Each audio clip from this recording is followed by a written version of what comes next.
So if you are finished with everything else, you are ready to move on to Unit 8. Please go ahead and grab that packet from Mr. Lee and then open it up to the first part, which says Due Now for June 18th. As you can see on my screen, the Due Now says calculate the distance between points 4, 2 and 1, 3. So you can go ahead and do that on graph paper, or you can draw a sketch. I will show you what that looks like on a graph.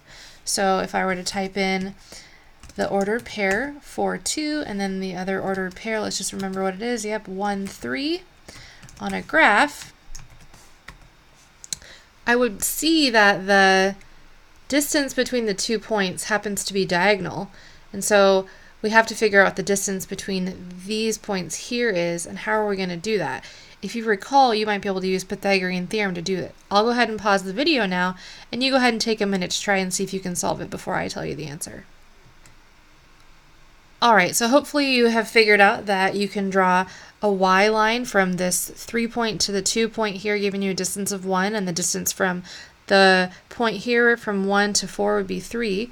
So you have 1 squared here, and then you have 3 squared here. So 1 squared would be 1, 3 squared would be 9, add that together would be 10. So c squared here is going to be 10, so the way you figure out what c is you take the square root of 10. Also important to look at on the Do Now page is the vocab for today, which as we can see is a hypotenuse. And as a reminder, the hypotenuse, if I were to draw a shape here, the hypotenuse of a triangle is the opposite side in the 90-degree angle in a right triangle. So the 90-degree angle would be here, and the hypotenuse is going to be here.